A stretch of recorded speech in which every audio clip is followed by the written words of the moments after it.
इसकी पूरी व्यवस्था राजस्थान सरकार कर रही है।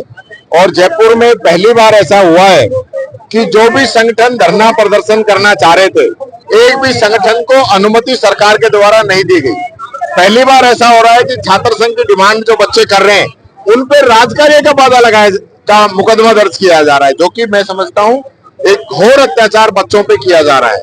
पहले कभी भी इस प्रकार के आंदोलन होते रहे हैं, हमेशा 151 में बच्चों को बैठाते थे, लेकिन ये सरकार बच्चों का भविष्य खराब करने के लिए उन पे राजकार्य का बाधा का मुकदमा जो लगा रही है, ये गलत है। अभी पीटीआई में जो 875 के आसपास जो बच्चे निकाले गए, ऐसा क्यों नहीं कि जो बच्चे उनमें कुछ नंबर से जो रह रहे हैं वेटिंग में जो है उनको भरा जाए? देखिए, इस सरकार की मंशा सही नहीं है, मैं पहले ही बता रहा हूँ। जो सरकार ये कह दे कि हम 1 लाख भर्तियां करेंगे 1 साल के अंदर और 4 साल में 4 लाख भर्तियां करेंगे, तो 8 लाख तो टोटली पद है, 4 लाख कहां से कर देंगे? यानी विधानसभा में जो लोग गलत तथ्य पेश कर सकते हैं, विधानसभा में एमओयू नहीं दिखाते हैं और विधानसभा के अंदर इनके मंत्री सही जवाब नहीं दे रहे हैं, उस सरकार का क्या करोगे आप? इन लोगों की मंशा ही सही नहीं है। इसलिए आंदोलन के अलावा कोई दूसरा रास्ता हमारे पास है नहीं। इस सरकार ने जनता को खून के आंसू रुला दिए हैं। न बिजली मिल रही है, न पानी मिल रही है, न सफाई व्यवस्था है, न कानून व्यवस्था है। जो आज का जो प्रदर्शन है सर, ये शांतिपूर्वक किया जा रहा है, शांतिपूर्वक से काम चल जाएगा? देखिए, पहली बार तो मौका देना पड़ता है, पहला मौका हमने दे दिया है, लेकिन इससे आगे शांति से काम चलने वाला नहीं है। हम घेराव की घोषणा करेंगे सीधा। उसके खिलाफ विरोध प्रदर्शन क्यों नहीं कर रहे? देखिए, मैं ये कहना चाहूंगा, यहाँ के जो मंत्री हैं, जब विधायक थे उस समय जलकुंभ भी निकाल के पानी लाने का प्रयास ये कर रहे थे। कोई आदमी ये बता दे जलकुंभी से कितना पानी रुक सकता है? ये लोग जिनने अतिक्रमण कर रखा है, उन लोगों का तो ये लोग सहयोग कर रहे हैं, नाजायज गरीब आदमियों को मार रहे हैं। एक दलित को अतिक्रमण का नोटिस दे दिया और उसने सुसाइड कर लिया। ये हालत अलवर जिले के अंदर है। और जो अतिक्रमण यहाँ ये मान रहे हैं, उसको विधानसभा के अंदर जुबेर खान जी के क्वेश्चन के आंसर के अंदर उसको अतिक्रमण ही नहीं माना। जो जल संसाधन विभाग ने जवाब दिया है उसमें उसको अतिक्रमण नहीं माना, और उसको अतिक्रमण नहीं माना तो फिर उसको यहाँ आपने नोटिस कैसे दे दिया? और उस नोटिस की वजह से वो व्यक्ति अवसाद में आ गया, उसकी जान चली गई।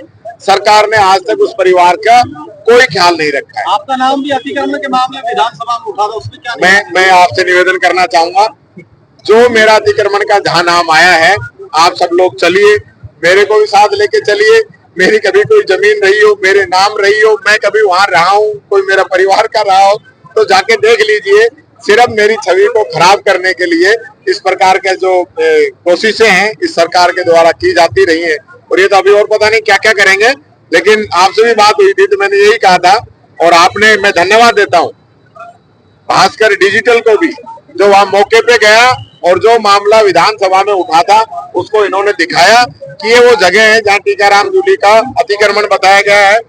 कोई भी एक भी आदमी, शहर का आदमी, अड़ोसी पड़ोसी बता दे कि टीकाराम जूली कोई जगह हो। दूसरी बात, यूआईटी ने खुद मना किया है कि मैं कोई इस प्रकार का अतिक्रमी नहीं हूँ, तो उसके बाद बात कहाँ रह जाती है? अधिकारियों ने खुद मना कर दिया। निलंबित विधायक कह रहे हैं कि अध्यक्ष हमारे विधायकों को भड़का रहे हैं। देखिए, मैं ये कहना चाहूंगा, अध्यक्ष सबका होता है, सत्ता पक्ष का भी और विपक्ष का भी।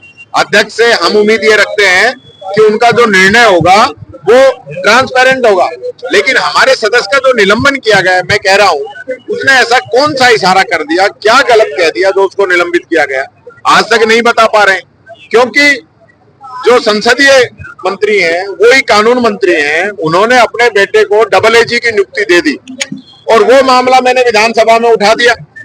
अब वो नियम विरुद्ध है, अमित शाह के ऑर्डर ये नहीं मान रहे, गृह मंत्री हैं, गृह मंत्रालय के ऑर्डर है कि आप 5000 से ज्यादा का कोई उपहार और किसी भी प्रकार का परिवार के लोगों को आप लाभ के पद पे नहीं रख सकते।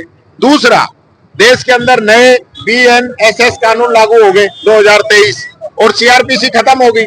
आप अधिवक्ताओं की नियुक्ति कर रहे हो सीआरपीसी के तहत, उसका जवाब ही तो मांगा था। आप प्रेस कॉन्फ्रेंस करके जो जवाब दे रहे हो वो विधानसभा में दे देते। हमने तो कोई उनका जवाब ही मांगा था, जवाब देने के बाद हल्ला नहीं किया, इस चीज का जवाब ही नहीं दिया गया, दोनों चीजों का। विधानसभा में डॉक्टर जसवंत ने कह दिया कि आप अगले सीएम भी हो सकते हैं। डॉक्टर बाबा साहब के जितेंद्र पास तो सिंह जी भी डॉक्टर साहब आपके ही साथ में जाने। खड़े हैं। मैं तो चाहूंगा कि कभी मौका मिले तो अलवर को ये सम्मान भंवर जितेंद्र सिंह जी के रूप में मिले। ओके, अच्छा ये बताओ, आप सब ट्रेनिंग करने कब जा रहे हो? हाँ, ट्रेनिंग